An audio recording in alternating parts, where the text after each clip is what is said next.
Lefebvre, je suis assistant social au Centre Ressources Autisme Nord-Pas-de-Calais et j'ai la lourde charge cet après-midi d'ouvrir la conférence de Monsieur Ledorz sur l'autodétermination et le pouvoir d'agir à travers les gemmes, sachant que, pour être honnête avec vous, on avait prévu une scénette avec une personne concernée et puis la personne n'a pas pu venir, mais ce qu'on avait envisagé pour vous décrire ce que n'est pas l'autodétermination, c'est finalement un exemple banal d'une personne accompagnée par un professionnel à un rendez-vous et où le professionnel parle à la place de la personne concernée, le tout entouré des meilleures intentions du monde. Et pourtant, la personne concernée n'a pas eu le droit à la parole. En tout cas, vous ratez ça aujourd'hui puisque il faut savoir s'adapter. Ce qui explique aussi les brouillons. Voilà, puisqu'on a un petit peu improvisé pour introduire la conférence de cet après-midi. Ce que j'avais envie de vous partager, c'est qu'aujourd'hui, tout à chacun, vous avez fait des choix. Votre tenue vestimentaire, par exemple, le choix de participer aux Aspi Days, de venir à cette conférence cet après-midi, jusque même votre place dans la salle. Et si pour certains, prendre ces décisions, ou des décisions de la plus simple à la plus compliquée, se fait assez naturellement, pour d'autres, cela peut s'avérer plus complexe. Quotidiennement, il faut faire des choix dans la vie, et c'est ainsi que chacun peut devenir ce qu'il a envie d'être. Pour d'autres, choisir s'avère difficile, parce que d'autres décident à ma place, parce qu'on ne me laisse pas la parole, parce qu'on ne me pose pas non plus les bonnes questions, ou tout simplement parce qu'on ne m'a pas appris à faire mes choix. Et enfin, parce qu'on n'a pas pris le temps de m'expliquer ce qui était en train de se jouer à ce moment-là. Ce qui peut se produire aussi, c'est qu'en tant que travailleur social, moi je constate tous les jours dans les parcours de vie des personnes concernées que beaucoup sont jalonnés de bons ou de mauvais conseils parfois, d'orientations un peu directives ou d'informations partielles, mal expliquées et même parfois fausses, ça arrive. Je ne compte plus les réunions avec pléthore de professionnels qui arrivent avec leurs solutions toutes faites, avant même que la personne concernée ou même son entourage n'ait pu ouvrir la bouche ou prononcer le moindre mot. Là encore, je peux comprendre. On peut comprendre qu'une équipe s'épuise.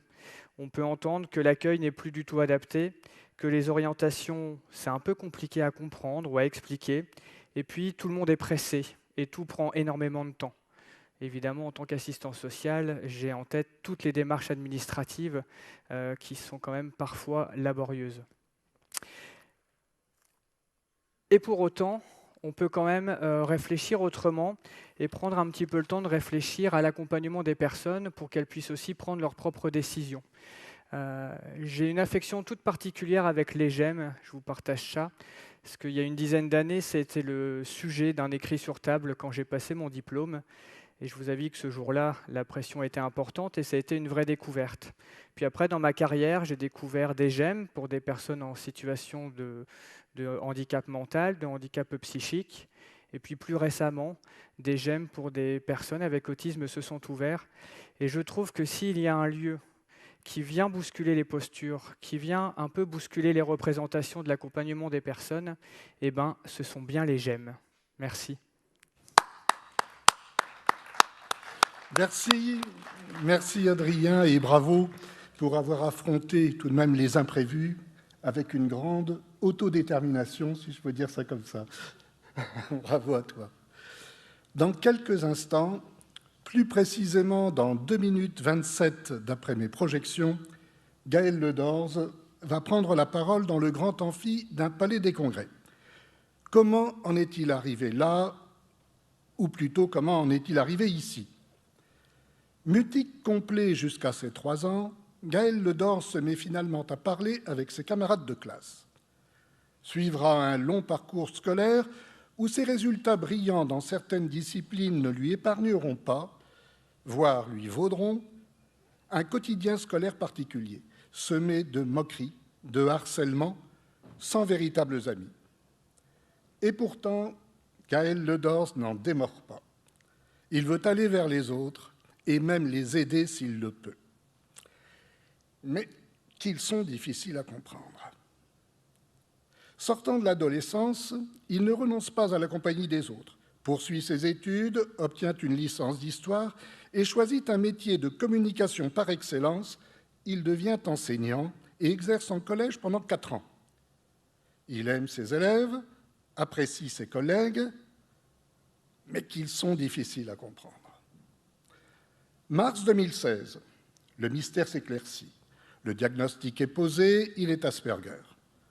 Tout devient plus rationnel et plus compréhensible. Il décide d'en apprendre davantage sur le syndrome et décroche rapidement un diplôme universitaire trouble du spectre de l'autisme. Il rêve d'un lieu où des autistes pourront se grouper, s'entraider, mutualiser leurs expériences et leurs réflexions, bref, se serrer les coudes pour mieux vivre et évoluer plus librement dans la société. Se grouper, G. S'entraider, E. Mutualiser, M. J'aime. Et ça tombe bien, en 2018, une décision gouvernementale ouvre à l'autisme une nouvelle forme d'entreprise, les GEM, groupements d'entraide mutuelle. Mais sur ce sujet précis, je me dois de céder la parole à Gaël Ledorz, aujourd'hui autorité nationale sur la question.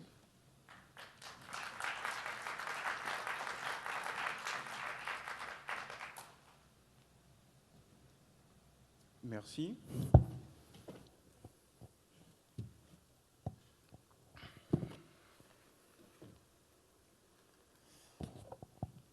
Alors bonjour à tous. Donc le sujet qu'on va aborder ensemble, c'est l'autodétermination et le pouvoir d'agir à travers les GEM. Donc d'abord, on s'attardera sur une définition de l'autodétermination.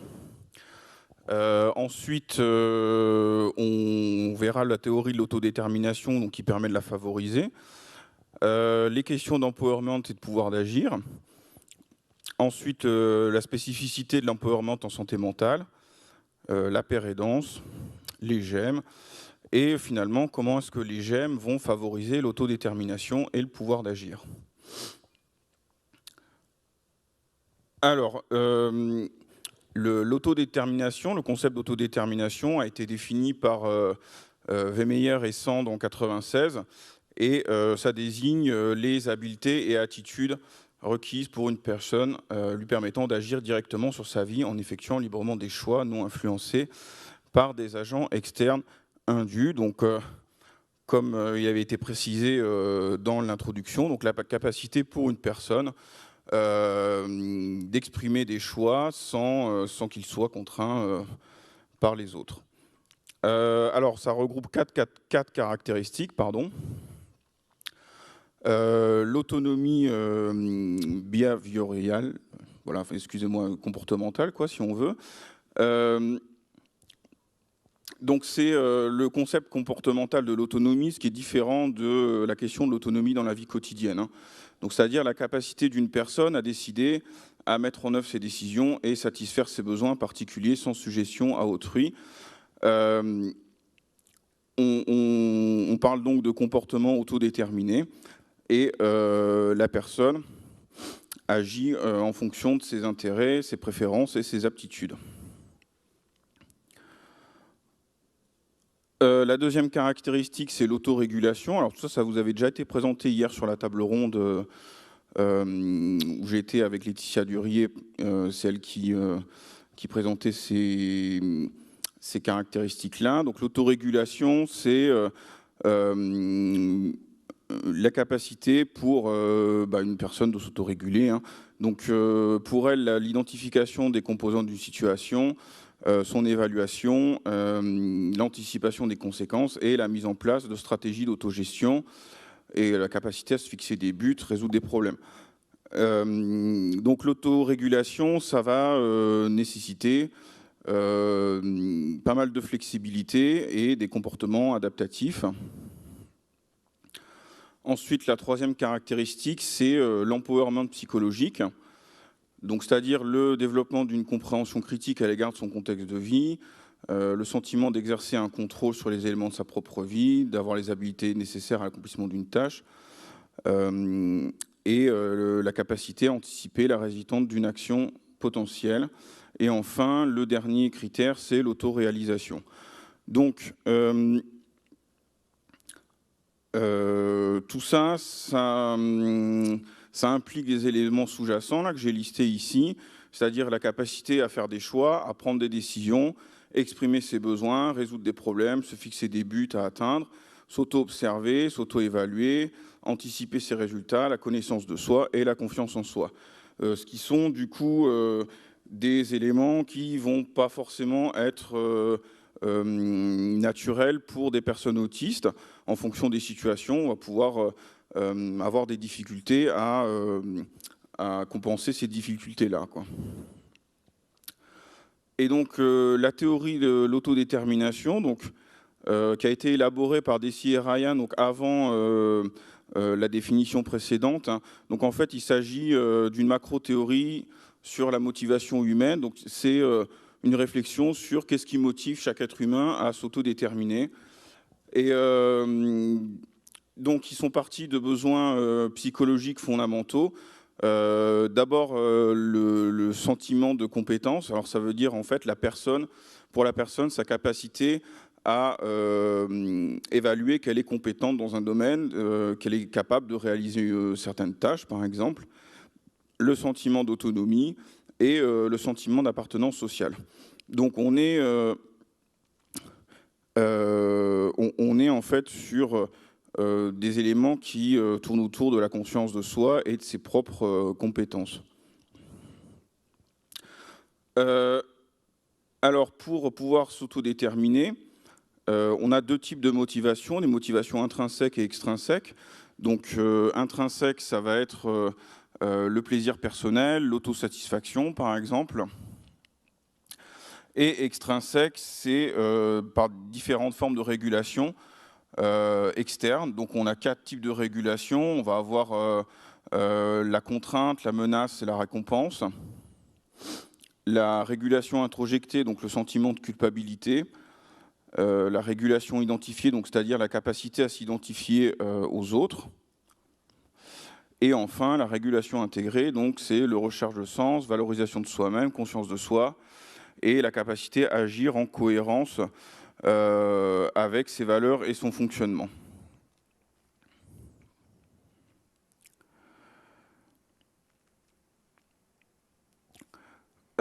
Ensuite, cette théorie, elle a été... Alors, Deci et Ryan, c'est deux chercheurs américains. Elle a été reprise en France par Paquet et Valéran en 2016 et qui ont donc du coup réalisé quelques études pour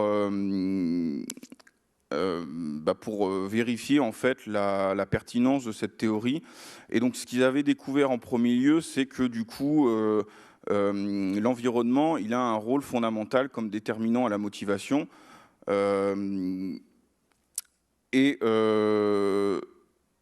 Plus que l'environnement lui-même, c'est la capacité pour l'individu de l'interpréter de manière fonctionnelle. Donc, autour de la personne, on a l'environnement familial. Donc, on va pouvoir se poser la question déjà de est-ce que cet environnement favorise l'autodétermination pour la personne. Et ça peut être... alors, chez nous, le Centre de ressources autisme, il organise des formations aux aidants familiaux. Donc, j'imagine que ça doit être aussi un peu le cas ici et dans les autres CRA de région. Et donc, du coup, ça permet de former les parents à l'autisme et les guider pour adopter la bonne attitude par rapport à leur enfant et favoriser le développement.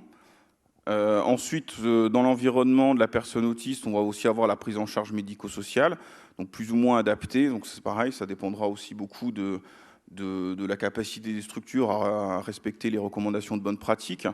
Mais si elles sont respectées, avec un accompagnement adapté et des outils adaptés, cet environnement, il va pouvoir aussi aider la personne. Mais les deux, ils ne sont pas forcément suffisants. Il y a l'environnement social aussi qui va être très très important pour la personne, avec la question du besoin d'affiliation et la mise en relation avec les pairs. Alors, besoin d'affiliation, c'est pas forcément s'affilier à d'autres personnes autistes. On peut très bien aussi, l'enfant, il peut aussi très bien avoir des amis neurotypiques, hein, qui vont pouvoir aussi l'aider à mieux s'autodéterminer. Et enfin, sur les recherches de Paquet et Valérand, eux ont trouvé que les formes de motivation qui entraînaient le plus de conséquences adaptatives, c'était la motivation intrinsèque, donc c'est-à-dire tout ce qui est plaisir personnel, par exemple, et la régulation identifiée, donc la capacité à s'identifier aux autres, et la régulation intégrée, donc la recherche de sens et le sentiment d'autoréalisation, de valorisation de soi-même. Ensuite, sur l'empowerment, ou pouvoir d'agir, donc le terme anglais, il peut être traduit en français par autonomisation, responsabilisation, capacitation, pouvoir d'agir. Et donc littéralement, ça veut dire renforcer ou acquérir du pouvoir. Et à l'origine, la notion, elle intègre deux dimensions, celle du pouvoir et celle du processus d'apprentissage pour y accéder. Alors les origines de l'empowerment, c'est Freire dans les années 60-70 au Brésil, qui avait mis en place un programme d'alphabétisation à destination des adultes, les adultes les plus pauvres. Et ce programme d'alphabétisation avait été conçu comme un moyen de lutter contre l'oppression.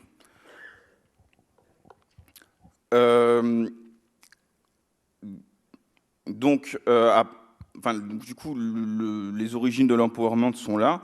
Et donc, on a vraiment à l'origine, une notion une notion collective, puisque Freire, c'était en éduquant des populations qu'il pensait que c'était le meilleur moyen pour elles de s'autodéterminer et pouvoir lutter contre les oppressions. Ensuite, le concept a été réapproprié par le mouvement des droits civiques aux États-Unis et les mouvements féministes à partir des années 80. Et dans les années 2000, on a eu une récupération libérale où l'empowerment a été décliné dans des méthodes de management, où il s'agissait d'éléments de langage, hein, on ne parle plus de salariés, mais on va parler de collaborateurs, par exemple. Théoriquement, les collaborateurs acquièrent du pouvoir pour prendre des initiatives et exploiter leur plein potentiel. Après, concrètement, dans les faits, avec le recul, pour beaucoup, c'est un peu une illusion, puisque de toute façon, les collaborateurs en question, ils restent toujours au service des profits de l'entreprise, hein. Donc, le terme d'empowerment, il a ses limites, hein.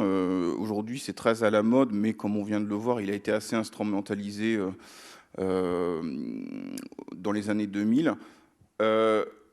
Donc là où l'empowerment, c'était un processus complexe qui mettait l'accent sur des dimensions individuelles et collectives, aujourd'hui, on a beaucoup perdu la dimension collective du concept au profit de la dimension individuelle, où l'empowerment, ça signifie plutôt, c'est un synonyme de capacité individuelle, réalisation et statut. Au niveau de la santé mentale, donc la notion d'empowerment, elle a été ensuite reprise par le monde de la santé mentale, et du coup ça a impliqué un changement de paradigme où les usagers ont été impliqués dans leur parcours de soins et les services reconfigurés de manière à soutenir leur autonomie plutôt que de perpétuer leur rôle de patient. Donc ça comprend plusieurs aspects. Donc en santé mentale, l'empowerment, on est vraiment sur un aspect d'autonomisation avec plusieurs niveaux de choix, d'influence et de contrôle que les usagers peuvent exercer sur les événements de leur vie.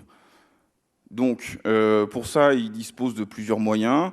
D'abord l'autogestion, c'est-à-dire la résolution de problèmes, la fixation d'objectifs, la capacité aussi pour les personnes d'identifier les déclencheurs des indicateurs de détérioration de la santé et de permettre de mettre en place des stratégies en fait avant des stratégies individuelles en fait avant de s'en remettre forcément à l'intervention du clinicien.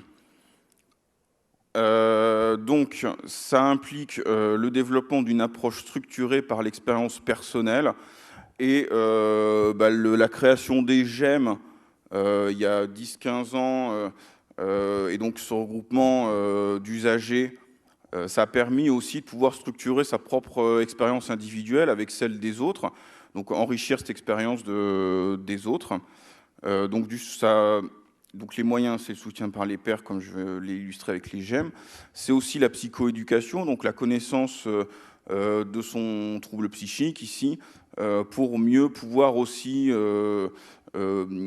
prévenir ou voir venir les moments de crise. Du coup, on a une complémentarité entre l'approche institutionnelle et l'approche communautaire. Et tout ça en lien aussi avec la question de l'autodétermination, comme on l'avait vu plus tard, on l'avait vu avant. Donc l'environnement de la personne, au-delà de la prise en charge institutionnelle, il peut trouver aussi du soutien avec les pairs et les deux sont très complémentaires. Et enfin, ça va être aussi la participation à l'élaboration des aménagements et politiques de santé mentale en collaboration avec le CLSM. Et donc, dans le champ des troubles psy, on est surtout sur la participation au conseil local de santé mentale. Donc, pour l'instant, ça a surtout été travaillé au niveau du public, des personnes qui présentent un trouble psychique. À ma connaissance, ça n'a pas encore été décliné spécifique aux troubles du neurodéveloppement et à l'autisme en particulier. Après, on va voir dans la suite du diaporama qu'il y a quand même pas mal de choses qu'on peut réinvestir, nous aussi, en tant que personnes autistes, et sur lesquelles, en fait, on est aussi très concernés. Alors, maintenant, la pair-aidance. Alors, qu'est-ce que c'est que la pair-aidance ? C'est le fait de trouver chez un pair, c'est-à-dire une personne qui partage une même problématique de santé, des ressources complémentaires à ce qu'une approche thérapeutique ou éducative peut apporter. Donc, par rapport à la théorie de l'autodétermination, on est en plein dans la régulation identifiée, donc la capacité pour la personne de pouvoir s'identifier à d'autres personnes qui peuvent avoir des parcours de vie similaires, des problématiques similaires, etc. Donc il s'agit là en fait d'un transfert de compétences et c'est à la fois une aide pour soi et une aide pour autrui. C'est-à-dire que si moi là, au GEM, je me place en tant que père aidant avec un adhérent du GEM, je vais aussi y gagner en estime de moi, en confiance en moi. Et puis c'est aussi très valorisant de pouvoir se dire que sa propre expérience peut aussi aider les autres à aller mieux. C'est aussi une manière de se sentir un peu moins bizarre et de trouver des gens qui peuvent avoir vécu des problèmes similaires aux nôtres, alors qu'on pensait être les seuls souvent à vivre ce genre de problème. Il s'agit aussi d'une démarche ponctuelle et limitée dans le temps, dans le sens où aucune personne n'est père aidante H24 pour une autre personne, quoi. Et puis, si maintenant je vais trouver de l'aide avec un père en discutant avec une adhérente au GEM, par exemple, une heure après, je vais pouvoir trouver une autre aide avec une autre personne. Et c'est aussi ça l'avantage des GEM, en fait, c'est la multiplication des possibilités de trouver des ressources ponctuelles comme ça avec d'autres pairs. Plus il y a d'adhérents au GEM, plus j'ai de profils différents et plus du coup je vais pouvoir trouver des éléments chez chacun qui peuvent être en relation avec mon propre parcours de vie. Ensuite, sur qui est pair, donc ce qui est un pair, pour moi, c'est un ressenti subjectif. C'est quelqu'un que je vais pouvoir identifier comme pair, ce qui veut dire que toutes les personnes autistes ne vont pas forcément être des pères aidants pour moi, parce que on a tous des parcours de vie différents, puis on a tous aussi des troubles qui se manifestent différemment. Donc, il y en a chez lesquels je ne vais pas forcément trouver les ressources dont j'ai besoin pour être aidé. Et donc, on est sur un ressenti subjectif. Ce qui fait un père aidant, c'est aussi ma capacité à le trouver fonctionnel dans sa capacité à m'aider. Et sur les conditions de l'établissement d'une identification réciproque, donc déjà, il va falloir un contexte permettant l'identification. Donc là, au niveau du public handicapé, on a une nette séparation entre ceux qui ont un handicap visible et ceux qui ont un handicap invisible, parce que les personnes qui ont un handicap visible vont pouvoir très rapidement s'identifier à une autre personne qui a un handicap visible. Quand on a un handicap invisible, ça va être plus compliqué vu que ce n'est pas affiché sur notre front. Et le fait d'avoir des GEM autisme, c'est aussi une occasion de pouvoir créer un endroit où on a ce contexte qui permet beaucoup plus facilement l'identification à des pairs. Alors ça ne va pas être les seuls, hein, grâce aux réseaux sociaux, on a pas mal de groupes, par exemple sur Facebook, spécialisés pour des personnes autistes, qui permettent là aussi de pouvoir trouver ponctuellement une aide. Voilà. Après, l'avantage du groupe Facebook, c'est qu'on va multiplier beaucoup plus qu'au GEM les personnes susceptibles qu'on puisse identifier comme père aidante. L'avantage du GEM, c'est que du coup, on peut en discuter physiquement avec elle.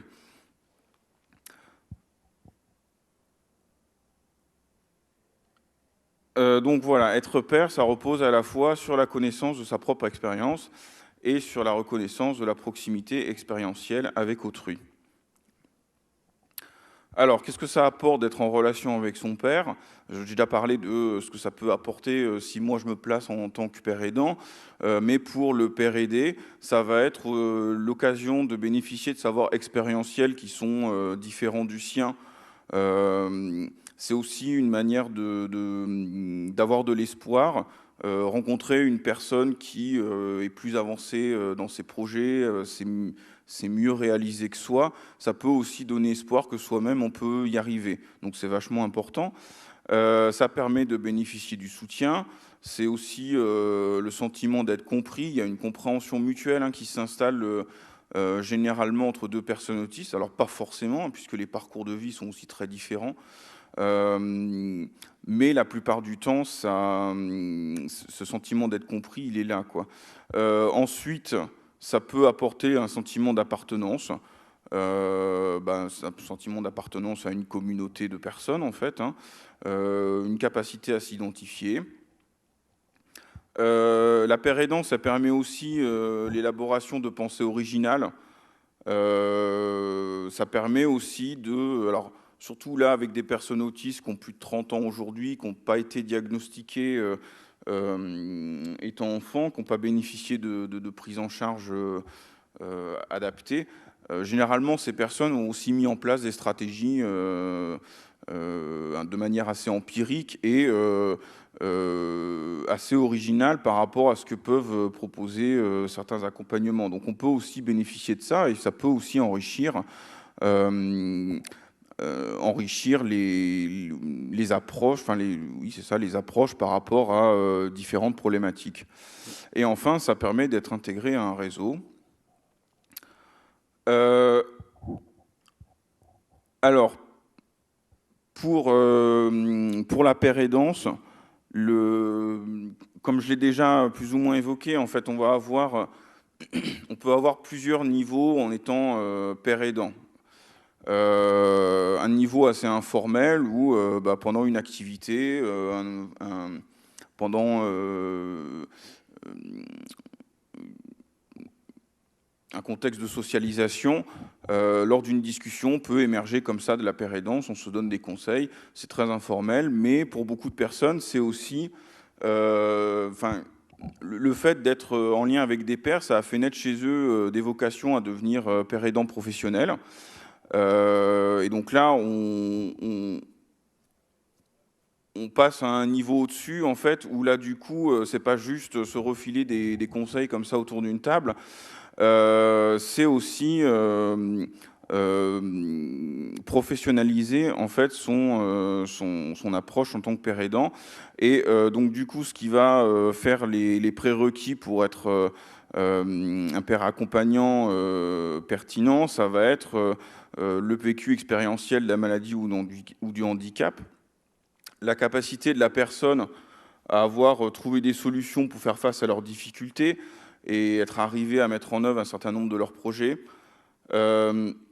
C'est aussi la capacité à avoir pris du recul par rapport à sa propre situation. Et donc, du coup, avoir une réflexion et une analyse de sa propre expérience. Et c'est aussi, pour terminer, la capacité à mettre en perspective sa propre expérience avec celle des pairs. En tant que père aidant, je vais être beaucoup plus pertinent si je suis aussi en capacité d'apporter une aide relative à une expérience d'un père que j'ai pu connaître, et pas uniquement par rapport à ma propre expérience. Ensuite, les groupes d'entraide mutuelle. Alors, très rapidement, un groupe d'entraide mutuelle, qu'est-ce que c'est? C'est une association d'usagers. Donc, ce sont les usagers qui sont membres du conseil d'administration, donc il y a un pouvoir décisionnel de la part des usagers. Dans une association, on va trouver le GEM, mais on va aussi trouver un projet associatif. Les deux correspondent assez souvent, mais il est possible pour une association de GEM de pouvoir aussi mettre en place d'autres projets qui n'ont pas un lien direct avec le GEM. Et c'est une association qui va être parrainée par une association marraine et souvent, et ce n'est pas obligatoire, aidée dans la gestion par une association gestionnaire. L'association du GEM poursuit plusieurs objectifs. Donc le premier, et surtout avec les GEM Autisme, ça va être les objectifs de socialisation en favorisant les rencontres, organiser des activités qui vont inciter les personnes à sortir de chez elles et du coup rompre l'isolement, et organiser aussi des moments conviviaux pour favoriser cette socialisation. Toutes les activités qui sont faites au GEM, ou quasiment toutes, sont des occasions de se socialiser. Ensuite, le GEM va voir aussi un objectif d'accès à l'autonomie par le matériel qui peut être mis à disposition des adhérents du GEM. Nous, par exemple, à Mulhouse, on a fait aménager toute une cuisine avec des plans de travail assez larges pour permettre, et puis beaucoup de matériel de cuisine pour leur permettre aussi de se saisir de ce matériel et d'apprendre à cuisiner. Ça peut être fait de manière informelle, mais ça peut aussi être organisé autour d'ateliers spécifiques, des ateliers culinaires. L'accès à l'autonomie, il va aussi être réalisé beaucoup grâce à la pérédance et des ateliers spécifiques où un adhérent va, sur une thématique particulière, aider les autres personnes et leur transmettre des savoirs et des compétences. Ensuite, le troisième grand objectif de l'association du GEM, c'est l'insertion professionnelle. Alors, le GEM, ce n'est pas non plus un service d'accompagnement vers l'emploi, donc il n'y a pas de... Enfin, ce n'est pas une structure médico-sociale, donc on ne fait pas d'accompagnement ni de prise en charge, mais le GEM peut aussi favoriser l'insertion professionnelle.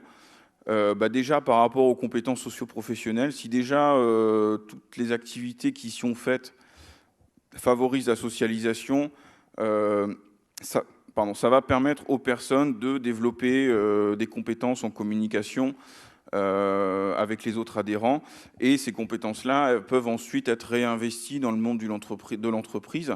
Donc, en favorisant la socialisation, on va favoriser ces compétences socio-professionnelles, c'est-à-dire la capacité pour la personne à mieux communiquer avec ses collègues de travail et sa hiérarchie, et peut-être aussi à être mieux intégré dans l'entreprise. Alors, ce que peut proposer aussi le GEM, c'est de mettre en relation l'adhérent avec un réseau d'entreprises. Il existe de plus en plus d'entreprises qui cherchent, qui mettent en place, qui ont des emplois, des postes à profil, ou parce qu'ils cherchent à avoir un certain quota de personnes handicapées dans leurs effectifs, ou parfois parce qu'ils cherchent spécifiquement une personne autiste sur un poste bien particulier. Et pour terminer, l'insertion professionnelle, ça peut aussi être réalisé au moyen d'ateliers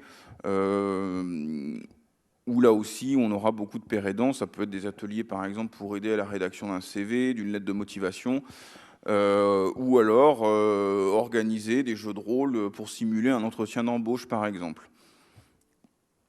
Donc là pareil, avec un adhérent qui va implicitement se placer en pair aidant, qui va faire bénéficier aux autres de son expérience professionnelle. Ensuite, les autres objectifs du GEM, ça va être l'insertion sociale, en étant ouvert sur l'environnement local, en participant à différents événements, soit dans le champ de l'autisme, soit des manifestations organisées par la ville ou des événements. L'insertion sociale, ça va aussi être réalisé grâce à la participation aux instances de l'association. Une association, ça fonctionne de manière démocratique. Et puis, comme on vit dans une démocratie, c'est aussi un endroit où on apprend l'importance de voter, de donner son avis au GEM, sur la gestion du GEM et les décisions qui y sont prises. Et ensuite, ça peut être transposé, ça, dans la société, en allant voter ou en participant à des instances à droite à gauche. C'est aussi la participation à des manifestations locales. Et enfin, c'est un lieu d'information et d'orientation. Et pour terminer, le dernier objectif, ça va être l'accès à la culture avec la pratique artistique et des sorties culturelles qui vont permettre aux personnes de s'ouvrir un peu, de s'ouvrir au monde. Alors du coup, pour terminer, comment est-ce que le GEM va favoriser l'autodétermination et le pouvoir d'agir? Donc on avait vu les différents enjeux pour favoriser l'autodétermination. La capacité à faire des choix, à prendre des décisions, la résolution de problèmes, la capacité à se fixer des buts à atteindre, l'auto-évaluation et la capacité à anticiper ses résultats. Tout ça, ça renvoie aux fonctions exécutives.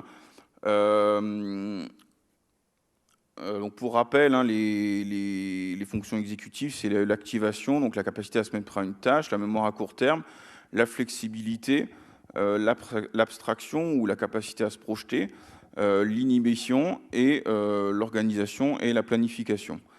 Donc tout ça, au GEM, ça peut être compensé par toutes les activités de socialisation, puisque de toute façon, les interactions sociales demandent, même quand on est entre personnes autistes, ça demande à faire preuve de flexibilité. Ça peut aussi être compensé avec certains jeux de société. Il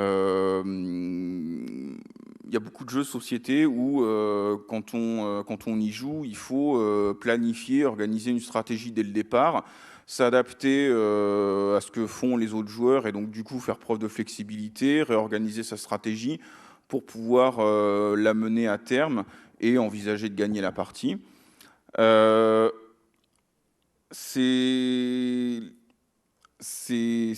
Les fonctions exécutives, du coup, ça peut aussi être travaillé au niveau des activités artistiques. Quand on réalise une œuvre, peu importe le support, on a l'idée qu'on a dans la tête et puis il va falloir aller jusqu'au bout, c'est-à-dire planifier en gros la réalisation de son œuvre. Et enfin, les activités thérapeutiques. Donc ça peut être des activités thérapeutiques spécifiques pour les personnes autistes. Bon, par exemple, les ateliers d'habilité sociale, mais aussi où on fait... pardon. Nous, au GEM, on fait aussi des ateliers théâtre, enfin, qui sont beaucoup plus axés sur l'expression orale que sur l'apprentissage d'un texte pour ensuite aller le déclamer en public. Mais tout ça, du coup, ça permet de compenser ces difficultés. Ensuite, la connaissance de soi, ça peut être compensé par des ateliers de psychoéducation et la mise en relation avec ses pairs. La confiance en soi, là aussi, on va retrouver les activités artistiques, par exemple.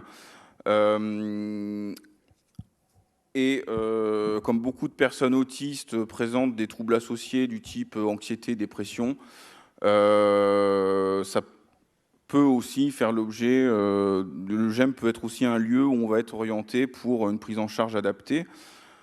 La capacité à exprimer des besoins, ça peut être compensé via les ateliers d'habilité sociale, essentiellement, mais aussi par toute activité de socialisation, des jeux de société.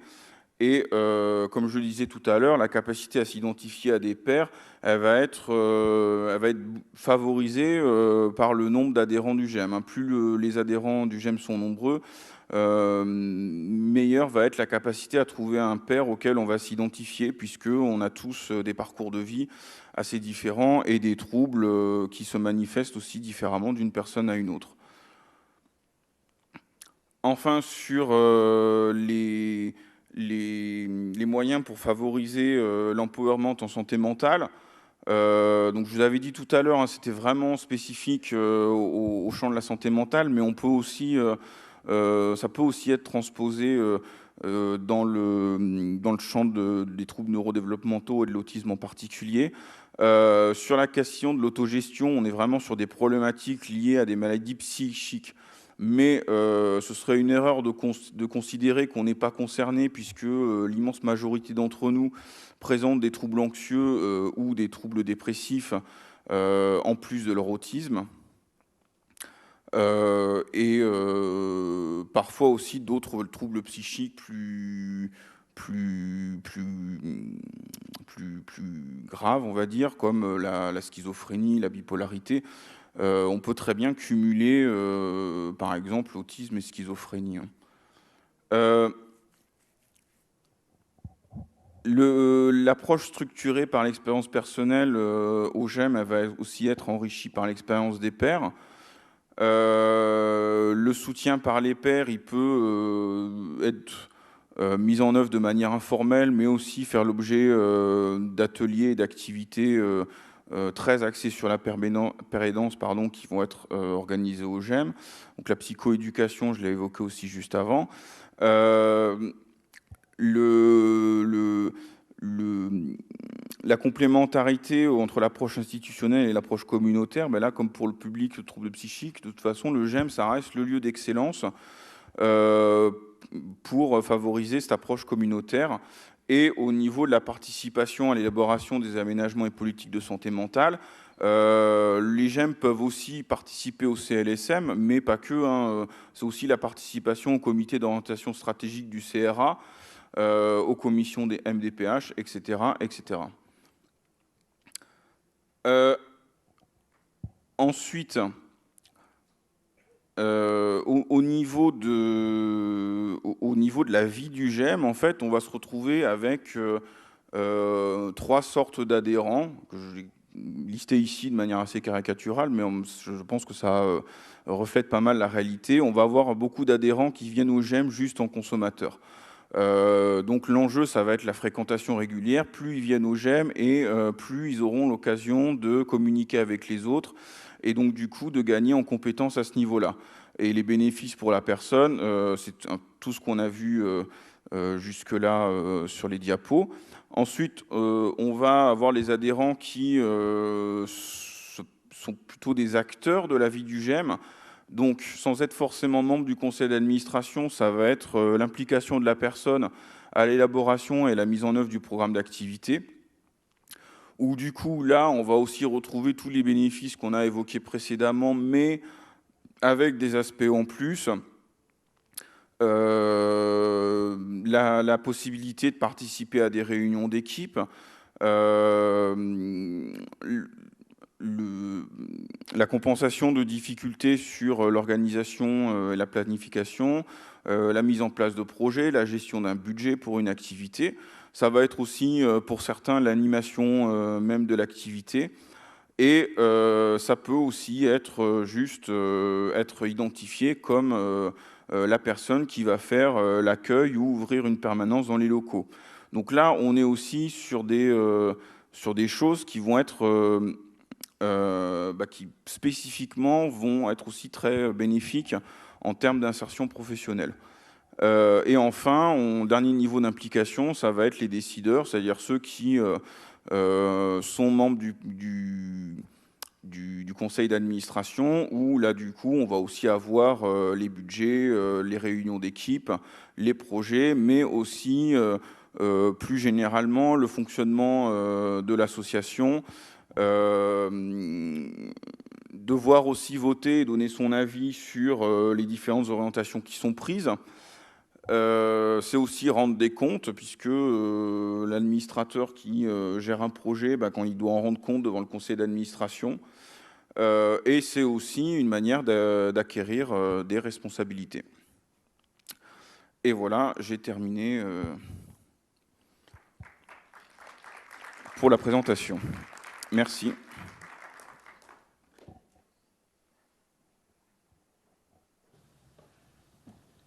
Oui, merci. Merci à vous. Je vois que les micros et les estafettes porteurs du micro s'apprêtent à passer à la phase de questions-réponses, si vous le voulez bien. Vous le voulez bien? Oui. Ouais.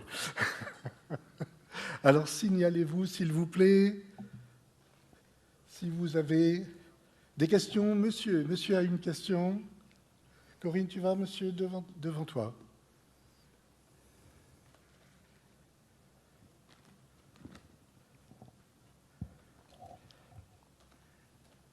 Bonjour. Dans ton intervention, tu parles de la multiplication des pairs dans les GEM pour apporter une pluralité des façons d'aborder les problèmes. Mais est-ce qu'il n'y a pas un risque, par cette multiplication, d'amener des réponses erronées ? Ah mais de toute façon, qu'il y ait peu ou beaucoup d'adhérents, ça peut aussi apporter des réponses erronées. C'est vrai que là, j'ai présenté les choses sous un angle assez positif, mais de toute façon, n'importe quelle situation de pair aidance, c'est aussi une occasion d'avoir des conseils de merde. Voilà, mais c'est normal. Après, tant qu'on n'est pas dans une attitude professionnelle de pair aidant, de toute façon, on est à même de donner des conseils qui ne servent à rien ou d'en recevoir qui ne servent à rien non plus. Et c'est pareil, je veux dire, c'est pas parce qu'on est des personnes autistes qu'on ne peut pas aussi être complètement aveuglé par des idéologies politiques ou religieuses. Et on peut aussi être à même de donner des conseils de pair aidance très axés religion ou idéologie politique. Et voilà, c'est pas forcément des choses qui vont être positives. De toute façon, le GEM, vu que c'est ouvert à tout le monde et toutes les personnes autistes, là en l'occurrence, pour ce qui nous concerne, c'est aussi ouvert à des personnes qui n'ont pas forcément des bases très, très solides sur certains sujets, quoi. Pour rester poli, on va dire. Donc oui, là où on multiplie les possibilités de trouver une aide spécifique, on multiplie aussi les possibilités de trouver une aide complètement inutile, voire négative. Merci. Juste pour dire que...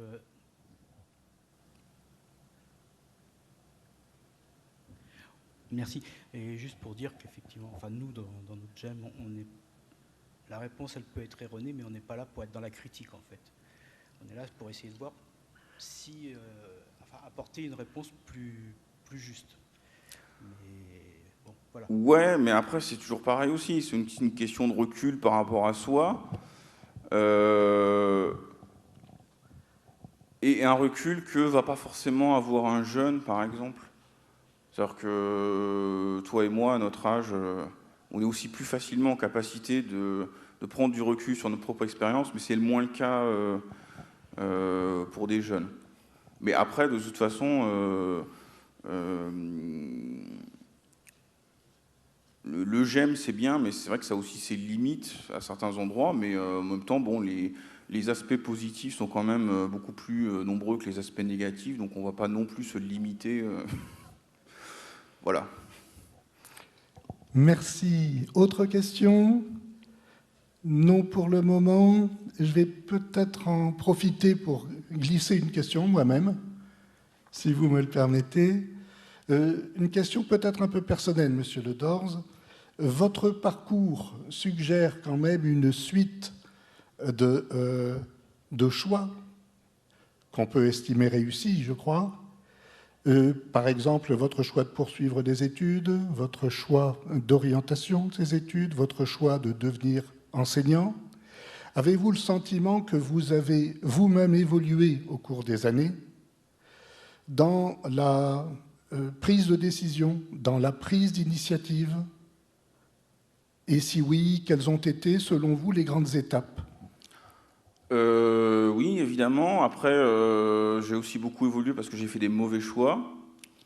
Je ne sais pas si le fait d'avoir été enseignant, c'était finalement un bon choix. Alors, pardon. Sinon, j'aurais continué. Hein. Oui, oui, mais là, je crois Non, que les mais, bons choix ou mauvais choix, les neurotypiques en ont un grand paquet aussi. Faut pas... Mais au moins, il y a choix. Oui. Après, c'est pas...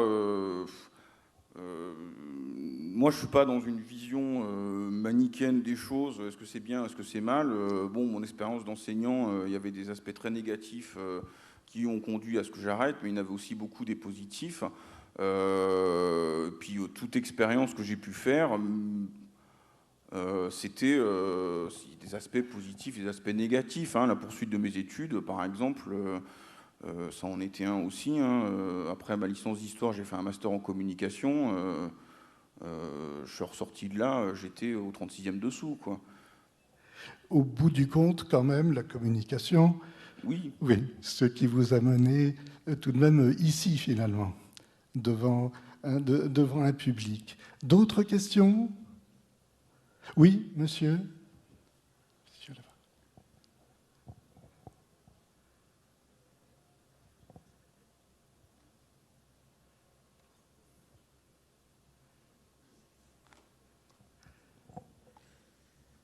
Alors, pas une question, mais plutôt une intervention en lien avec ce que vous venez de dire. La question des expériences, des bons choix et des mauvais choix, je pense que justement, c'est aussi ça qui est important dans le GEM en tant que terrain d'autodétermination, c'est de permettre aux personnes de faire des expériences et de faire des choix qui soient bons ou mauvais, parce qu'il n'y a pas de bons ou de mauvais choix et que tous les choix, quels qu'ils soient, sont avant tout des expériences qui nous permettent de nous autoréguler, qui nous permettent de nous autoréaliser, etc., etc. Et donc du coup, voilà, c'était juste pour rebondir là-dessus. Tout à fait.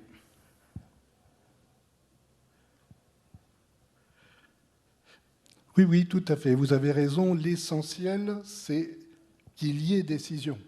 Après, bonne ou mauvaise, nous, à chaque fois qu'on prend une décision, enfin, chacun ici, quand il prend une décision, il verra plus tard si elle est bonne ou mauvaise. Mais c'est la prise de décision, vous avez tout à fait raison. Autre question? Madame.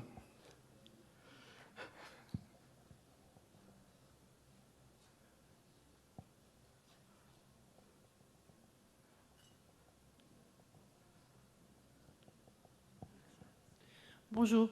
Vous avez parlé de la participation du GEM au niveau des COS, c'est-à-dire du Conseil d'orientation stratégique qui est adossé donc au CRA. Est-ce que vous participez à ce COS du CRA? Est-ce que tout COS de CRA, donc dans toute la France, est ouvert à la participation donc, du GEM? Nous, non, on n'y participe pas dans le Haut-Rhin, mais c'est pas parce qu'on s'est fait rejeter, hein. C'est parce que jusque-là, on n'a pas fait vraiment les démarches pour y participer, ni non plus aux commissions MDPH, mais je sais que ça se fait. Voilà, Eric qui a posé sa question tout à l'heure, là, il fait partie du COS du CRA de Bretagne et il est président du GEM, hein. Donc c'est des choses qui sont tout à fait possibles. Nous, on est au CLSM à Mulhouse et on participe pas mal à d'autres événements. On a le mois du cerveau à Mulhouse, par exemple. C'est pendant tout le mois de mai des conférences et des manifestations autour du cerveau. Donc c'est pas que la maladie psychique et les troubles neurodéveloppementaux, hein. Ça peut aussi être l'effet du Covid sur l'activité cérébrale, notamment les Covid longs. Là, ça va être la thématique cette année, par exemple. Et ça peut aussi être les traumas crâniens. On va aussi, on devrait participer à la nuit du handicap aussi, qui a lieu à Bulle. Enfin voilà quoi. Après, nous, avec le CRA, plus spécifiquement, alors chez nous, le CRA, il organise des réunions inter-établissements. Je ne sais pas si ça se fait beaucoup ailleurs, et j'ai pas l'impression, mais je ne veux pas dire de bêtises non plus.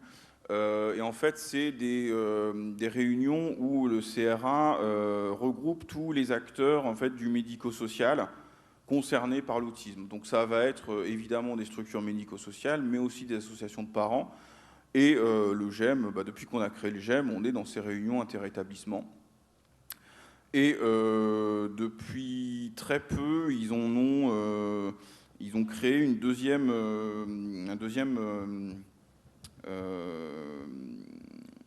réunion spécifique. C'est-à-dire que jusque-là, ces réunions inter-établissements étaient très orientées personnes avec déficience intellectuelle. Et là, depuis un mois, ils organisent le même type de réunion, mais juste pour les structures qui sont concernées par les personnes autistes sans déficience. Donc ça va être le GEM, mais aussi on a un SAMSA, par exemple, un service d'accompagnement vers l'emploi spécifique TSA, etc. Donc, non, on n'est pas au COS, mais en même temps, on participe aussi à beaucoup de choses avec le CRA et on travaille beaucoup en partenariat avec eux, et ça depuis le début. On a la documentaliste du CRA qui fait des permanences chez nous 2 fois par mois, ce qui permet aux personnes, des parents, aux professionnels ou aux personnes concernées d'aller récupérer des livres sur Mulhouse quand elles ne peuvent pas se déplacer sur Colmar, là où il y a le CRA adulte. Merci. Merci, merci. Autre question? N'hésitez pas. J'en profite à nouveau pour satisfaire une curiosité. Les GEM sont, je crois, systématiquement couplés à une association dite association marraine. C'est bien ça? Pensez-vous que ce soit une bonne chose? Et si oui, qu'attendez-vous, qu'attend un GEM de l'association marraine?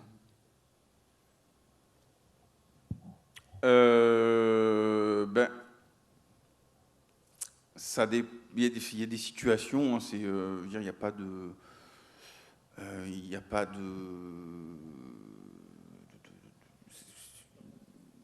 modèle qui correspondrait à tous les GEM, on va dire.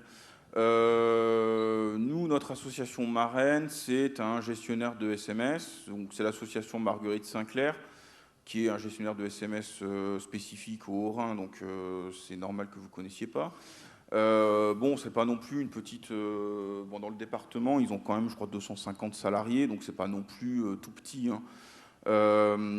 Cette association nous apporte... alors déjà, les professionnels qui interviennent dans les réunions du GEM type CA, Assemblée Générale, etc., sont des personnes qui sont systématiquement très bienveillantes, qui, quand on avait des idées et que c'était des conneries, nos idées nous ont accompagnés dans l'accomplissement de nos conneries. Donc voilà, nous ont aidé à nous faire notre propre expérience pour qu'ensuite, donc vraiment des gens très très très bienveillants. Et au-delà de ça, le fait que ce soit un gestionnaire de SMS, pour nous, c'est une énorme opportunité parce que elle nous met à disposition du matériel quand on en a besoin. Là, par exemple, cet été, on est allé au GEM de Brest leur faire un petit coucou et on y est allé avec un minibus qu'ils nous ont mis à disposition gratuitement, ce qui est quand même plutôt sympa. Et aussi, et surtout, ça a été l'aide à la gestion associative au tout début, quand on a ouvert le GEM. On a le comptable de l'association marraine qui a formé notre trésorier, même si notre trésorier est comptable de formation. Donc il a vraiment formé spécifiquement sur la comptabilité en association et dans le champ du médico-social en particulier, même si bon, le GEM, on n'est pas une structure médico-sociale. Et pour moi, en tant que coordinateur, c'est aussi pouvoir faire appel à la directrice des ressources humaines de cette association dès que j'ai des questions en termes de ressources humaines. Là, par exemple, on a embauché une nouvelle animatrice au mois de novembre. Quand j'ai rédigé le contrat de travail, j'avais une question par rapport à la rémunération, enfin comment est-ce qu'il fallait noter ça, machin, parce qu'il faut faire appel à des grilles du médico-social, c'est pas juste on met la rémunération brute comme ça. Et du coup elle m'a pu m'apporter une réponse. Et voilà, donc oui, c'est vraiment une bonne chose. Enfin, pour nous, en tout cas, d'avoir une association marraine comme ça, c'est vraiment une énorme opportunité. Après, au niveau des GEM autisme, grosso modo, pour caricaturer, on va avoir deux types d'associations marraines, hein. Des associations de parents ou des associations comme la nôtre, gestionnaire de SMS. Bon, je ne vais pas vous surprendre si je vous dis que avec les associations gestionnaires de SMS, parfois ça peut compliquer les choses. Enfin, c'est à double tranchant, hein. Chez nous, ça marche très bien et on a eu ça nous a aidé. On a sur des choses que de toute façon une association de parents n'aurait pas pu nous aider. Mais c'est vrai que dans d'autres GEM, ça peut être problématique parce qu'ils n'ont pas du tout la mentalité des GEM. Alors, ce qui nous a beaucoup aidé chez nous, c'est qu'ils étaient déjà association marraine de GEM Psy depuis 10 ans. Donc, ils avaient aussi ce recul d'expérience par rapport à ce que c'est qu'une association marraine, son rôle, etc. Alors que dans d'autres GEM, ce n'est pas forcément le cas parce que Sésame Autisme, par exemple, n'a jamais été parrain de GEM Psy, vu que ce n'est pas le public, hein. Donc, je veux dire, voilà. Ils n'ont pas forcément cette culture-là, par exemple, et ça peut être le cas pour d'autres gestionnaires de SMS qui sont spécifiques autisme. Voilà, et après, pour les associations marraines qui sont des associations de parents, c'est toujours pareil, hein. Des fois, il y en a, ça se passe bien, d'autres pas. Voilà, mais je ne vais pas m'étendre sur ce sujet-là parce que j'y connais beaucoup moins, quoi. D'accord, merci. Mais enfin, pour l'Alsace, l'association marraine, c'est essentiellement, me semble-t-il, un rôle de formation sur certains postes très techniques dans les premières années, quoi, à tout le moins. Mais même encore aujourd'hui, de toute façon, enfin, on ne serait pas ce qu'on est aujourd'hui si on ne les avait pas eus. Ça, enfin. D'accord, merci. D'autres questions? Non, pour l'instant, non. Si, là-bas. Madame? Oui, moi j'ai une question un peu terre à terre. Est-ce qu'il y a un GEM qui est dans notre région? Parce que bon, moi je fais toujours partie de l'association, mais il y a peut-être des choses que j'ai aussi. Et puis je pense que ça peut intéresser les personnes ici présentes de savoir ce qu'il existe sur notre territoire. Maintenant qu'on a compris un peu le fonctionnement et la toile de fond du GEM, qu'est-ce qui se fait sur notre territoire et comment on peut se rapprocher de ce GEM pour les personnes qui le souhaiteraient. Mais c'est quoi votre territoire? Les Hauts-de-France. Ok, c'est juste pour être sûr, hein. Là où on est en ce moment. Il y a le GEM SA à Lille qui a un stand, hein, dans la grande salle à côté. Il y a aussi le GEM 80 à Amiens, je crois. Et il me semble qu'il y en a encore Il y a combien de départements dans votre région déjà? 5? De départements, il y en a 5. Et monsieur veut apporter une précision? Oui. Cambrai, il y en a Pardon? à Cambrai. Voilà. Cambrai, à Liévin maintenant. Donc dans le depuis pas nord, longtemps. oui. Mais il me semble que de toute façon, dans les Hauts-de-France, soit ils ont déjà tous ouvert, soit ils sont en cours. Ok. Donc après, faudrait aller. C'est pareil, le GEM d'Amiens, ils ont un stand là-bas. Donc allez voir avec les deux stands de ces deux GEM. Ils pourront mieux vous renseigner que moi, parce que moi, je peux limite sur les GEM du Grand Est, je serais quand même beaucoup plus compétent, mais là, Je me doute. moi. Oui, oui, allez sur les stands et vous repartirez avec des dépliants et des, des prospectus. Donc, effectivement, excellent conseil. C'est là qu'il faut aller. C'est là Merci. qu'il faut aller en sortant d'ici. Une simple question, il n'y a pas un groupement général des GEM dans chaque département? Il suffit de taper GEM Hauts-de-France, GEM Alsace, et on a la liste de tous ces GEM, non? Enfin, je sais pas, c'est une question. Non, alors il y a plusieurs sites qui référencent les GEM, mais de manière générale, hein, c'est-à-dire ça va référencer aussi les GEM troubles psy et cérébro-lésés.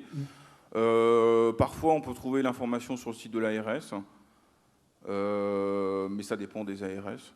Il y a aussi... Et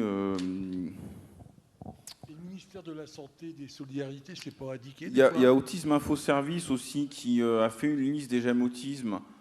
Mais c'est comme tout, hein, les listes, il faut les mettre à jour et je ne peux pas vous garantir que leur liste soit forcément à jour.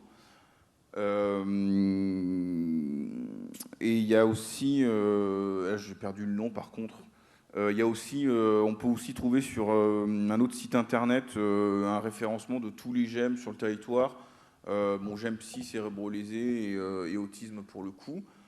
Voilà pour l'instant ce qu'il y a. Après, au niveau des GEM autisme, on est en train de mettre en place une fédération de GEM autisme. Le jour où on aura un site internet, il y aura une page qui référencera tous les GEM autisme, spécifiquement juste eux. Mais pour l'instant, c'est pas le cas. D'accord. Merci pour la suggestion, en tout cas. C'est une question quelque part. Oui. Oui, moi c'était une question un peu plus générale puisque vous avez évoqué tous les effets d'un GEM et moi je connais mieux les associations de parents, donc vous avez parlé de père aidance et je me demandais si quand on était autiste, on acceptait mieux la père aidance ou la parent aidance. Je ne sais pas si c'est un terme qui existe. Ça dépend. Moi je vais faire une distinction entre la parent aidance d'un côté et puis ses propres parents de l'autre. C'est-à-dire que les autistes, c'est des êtres humains, et comme tous les êtres humains, à l'adolescence, ils développent des troubles d'opposition systématiques à leurs parents. Ça n'aide pas les parents, ça n'aide pas l'autisme. J'ai envie de vous dire que c'est à partir de là où, en tant que parent, les conseils que vous allez donner à votre enfant, même si c'est des bons conseils, ça risque d'être vécu... de manière assez négative et voilà. Alors, moi je le vois parce que c'est un enjeu en fait pour l'accueil en fait des personnes vers le GEM. Même si on s'adresse à des adultes, de toute façon, on a aussi beaucoup d'adultes, souvent entre 18 et 30 ans, mais parfois bien au-delà, qui vivent encore chez leurs parents. Clairement, chez nous, par expérience, ça n'a jamais été... ça n'a jamais... Le fait que ce soit les parents qui accompagnent leur enfant au GEM, ça n'a que très rarement facilité l'intégration des personnes dans le GEM. Mais parce qu'il y a cet aspect-là, si c'est mon papa ou ma maman qui me l'a dit, c'est forcément nul. Voilà, c'est... Donc après, par contre, on a eu des parents qui gravitaient autour du GEM, alors surtout au début, et pour le coup, l'aidance parentale est passée beaucoup mieux quand c'était des parents des autres. Mais toujours par rapport à ce même principe, en fait, hein, que bon, si c'est mon papa ou ma maman, c'est forcément des conseils de vieux cons, donc on ne va pas les écouter, quoi. Une toute dernière question, peut-être? Allez-y, monsieur.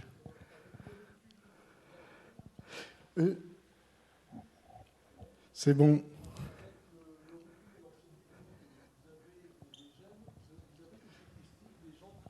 Ça, ont pu avoir une vie professionnelle, une très bonne, comment dire, une réussite professionnelle par rapport à des gens qui n'ont pas fait ce genre de parcours dans un GEM. Ça fait que 3 ans et demi qu'on est ouvert et je ne vais pas vous mentir, mais 3 ans et demi, c'est trop court. C'est trop court. Je pense qu'il faudrait commencer à étudier ça à partir de 10 ans d'ancienneté parce que, comme je l'évoquais tout à l'heure, en fait, les bénéfices pour la personne, ils vont beaucoup dépendre de sa fréquentation du GEM. Généralement, quand on a une personne qui vient au GEM, certains, ça leur prend 1, 2, voire 3 ans avant de venir régulièrement. La première année, ils viennent 2 fois dans l'année. Des fois, la deuxième, ils viennent plus du tout. La troisième, on les revoit 1 fois par mois. Et puis, on a comme ça des profils de personnes qui étaient adhérents chez nous en 2018, qui ont commencé à fréquenter le GEM régulièrement en 2021. On en a d'autres qui fréquentent le GEM tout de suite assez régulièrement. Alors après, vu qu'on n'est pas là pour faire de l'accompagnement, la question de l'évaluation statistique, elle est compliquée à réaliser, parce que sur les questions d'insertion professionnelle, les aspects bénéfiques du GEM, comme je l'expliquais, ça tourne surtout au niveau de l'intégration de la personne avec ses collègues et sa hiérarchie, parce qu'elle va être plus à l'aise dans de la socialisation et de la communication interpersonnelle. Vu qu'on n'est pas dans les entreprises, on ne peut pas vraiment évaluer ça. Après, ce qu'on peut évaluer, c'est déjà la capacité de la personne à communiquer entre le moment où elle est arrivée au GEM et aujourd'hui. Et on a des personnes pour lesquelles c'est vrai que ça a été le jour et la nuit. Donc, si on transpose, on peut se dire que maintenant, la personne, elle sera plus à l'aise pour communiquer avec ses collègues en entreprise que quand on l'a vu arriver au GEM il y a 2 ans. Après, on a des adhérents auxquels on a trouvé du boulot, mais ça reste vraiment exceptionnel, parce qu'après, comme j'évoquais tout à l'heure, il est possible de travailler avec un réseau d'entreprises, mais après, ce n'est pas des choses que j'ai forcément très développées moi au GEM, donc on n'a pas eu beaucoup d'occasions d'amener des adhérents vers l'emploi. Après, c'est tout le problème aussi. Nous, notre association marraine, elle a aussi un service d'accompagnement vers l'emploi spécifique TSA. Techniquement, eux, quand ils mettent une personne en entreprise, ils l'accompagnent derrière pour sensibiliser les collègues, aménager l'environnement de travail. Bon, techniquement, nous, c'est pas notre boulot au GEM, hein. Donc, même si on a pu, comme ça, amener des personnes vers l'emploi, derrière, il n'y avait aucun suivi. Voilà, donc c'est pas non plus très professionnel, entre guillemets, quoi. C'est bien, ça leur fait... les quelques adhérents auxquels on a trouvé un emploi, ils ne sont pas restés dedans. Mais c'est des situations très individuelles à chaque fois, hein, donc c'est pas non plus de la faute de l'entreprise qui l'a jeté au bout d'un moment parce qu'ils en avaient marre de se taper un autiste 35 heures par semaine, quoi. Non, voilà, vu qu'on ne peut pas derrière faire d'accompagnement, c'est très compliqué de favoriser comme ça l'insertion professionnelle et l'intégration en entreprise, quoi. Mais là, ce que vous suggérez, c'est un autre effet de l'association, de l'association marraine, pardonnez-moi la répétition, et du GEM, c'est-à-dire que l'association marraine peut complémentairement assurer un suivi et vous apporter une expertise dans la présentation du syndrome. C'est aussi pour ça qu'au niveau de l'insertion professionnelle, moi, je n'ai pas développé énormément de choses comparativement à d'autres GEM, mais parce que on travaille aussi en collaboration avec le SAVE, donc Service d'accompagnement vers l'emploi, L'ancienne présidente du GEM est devenue consultante au SAVE. D'accord. Généralement, ils viennent chez nous avec leurs bénéficiaires pour leur faire visiter les locaux. Enfin, voilà, il y a ce travail-là, en fait, qui en partenariat avec eux, mais depuis l'ouverture du GEM. À l'époque, le SAVE, c'était un dispositif à l'essai, et on a été membre du COPIL dès qu'on a créé l'association. Donc, voilà, après, l'environnement local fait que ces questions d'insertion pro, voilà, vu qu'il y avait déjà une structure spécialisée, moi, j'ai pas non plus creusé plus que ça, mais je sais que j'ai des collègues coordinateurs qui ont fait beaucoup plus que ça dans leur GEM. L'association Marraine, qui a 10 ans de recul sur les GEM. Bon, je pense que j'ai eu. Bon, vous avez entendu, non? Oui. Bah oui, non, mais ça, oui, c'est aidant. Je pensais surtout à ça, à votre association Marraine qui a du recul depuis 10 ans dans le GEM, puis en même temps, ils font de l'accompagnement professionnel. C'était pour savoir un peu si le taux de réussite, quoi. Oui, mais justement, après, là, cette association Marraine, elle est beaucoup dans une relation avec la personne concernée qu'on ne va pas forcément retrouver chez tous les gestionnaires de SMS. Hein. Où pour le coup, chez nous, ils sont vraiment à l'écoute et ils essayent d'impliquer aussi au maximum les personnes concernées dans leur pratique professionnelle. Et je vous ai parlé de l'ancienne présidente du GEM qui a été embauchée comme consultante. Mais c'est pas la seule. Hein. Je crois qu'ils ont embauché aussi 2 personnes comme salariés, une personne autiste et une personne avec troubles psychiques. Alors une toute dernière question. Madame, j'arrive. Allez-y, madame. Bonjour, je suis Nathalie, je travaille dans le GEM sur Brest. Je voudrais abonder dans le sens de Gaëlle, c'est-à-dire que effectivement, on parle de l'insertion sociale et professionnelle, mais quand on regarde bien quand même le cahier des charges, la partie insertion sociale est quand même beaucoup plus importante et priorisée dans les activités des GEM. Et l'insertion professionnelle, c'est aussi un métier à part. Je pense par exemple aux personnes qui se sont formées, qui sont pas formateurs, mais qui accompagnent des personnes dans l'emploi. C'est vraiment un métier qui est aussi à part. Donc c'est plus facile de faire appel à son réseau. Et une fois que la personne a acquis des compétences sociales, lorsqu'elle est prête, de l'orienter vers nos partenaires, en fait, pour qu'il y ait effectivement dans le parcours une sorte de continuité. Et le GEM, c'est avant tout un espace où, effectivement, il va récupérer, où la personne va reprendre confiance en lui, retrouver des compétences ou les développer même. Et je crois que l'activité du GEM, c'est avant tout développer toutes ces choses-là pour que la personne se sente vraiment plus armée après pour aller vers l'emploi, en étant accompagnée par d'autres professionnels. Et d'ailleurs, l'ARS a fait marche arrière l'année dernière, c'est-à-dire que la création des GEM, au départ, avait été pensée uniquement, quasiment sur de la vocation insertion sociale, il y a 10 ans. Non, c'est 2005 les premiers. Donc, insertion sociale. Et en 2016, puisqu'ils révisent les cahiers des charges régulièrement, en 2016, ils avaient appuyé sur insertion professionnelle. Et ils sont revenus en arrière sur cet aspect-là parce qu'ils se sont rendus compte en fait que ça ne fonctionnait pas.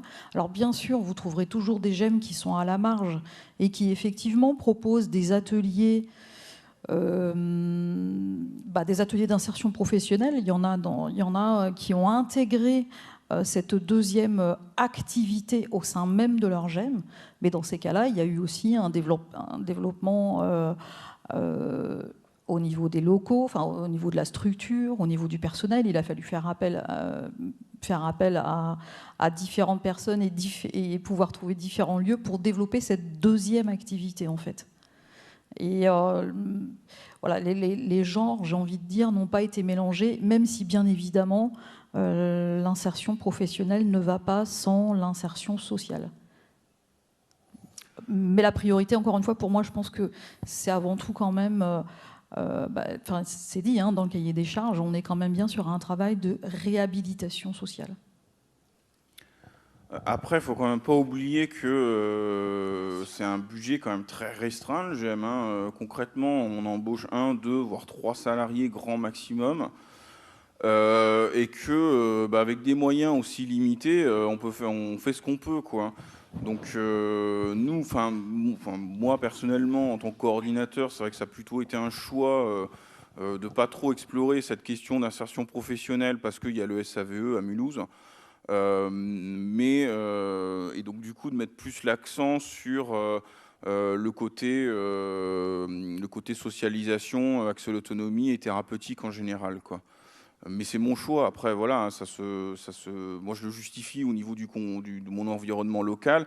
Je sais que le GEM du Havre, par exemple, comme le disait Nathalie, ils ont fait beaucoup plus dans le côté insertion professionnelle, et sûrement qu'au niveau de leur environnement local, ça doit se justifier aussi. Après, voilà, comme je disais, c'est aussi des moyens limités.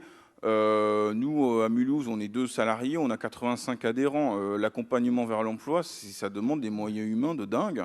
Je veux dire, 2 pour 85, ça fait, au bout d'un moment, voilà, quoi.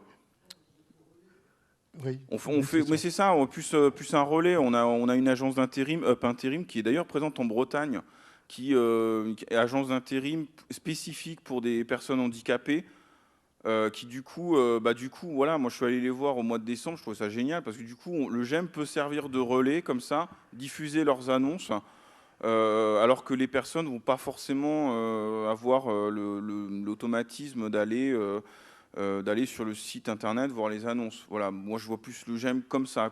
Ça peut être passer une information orientée. S'il y a des adhérents qui veulent faire des ateliers, lettres de motivation, CV, jeux de rôle, entretien d'embauche, mais libre à eux, quoi, qu'ils le fassent. Après, je ne vais pas non plus consacrer les 3/4 de mon temps de travail à faire de la sensibilisation en entreprise, l'adaptation à l'environnement de travail, parce que moi, je ne suis pas payé pour m'occuper d'un adhérent en particulier, sur un aspect en particulier, mais de travailler pour l'ensemble des adhérents, quoi. D'accord. Merci à tous de nous avoir suivis, et merci surtout à Monsieur Le Dorz. Merci à vous. Oui, je crois qu'on peut.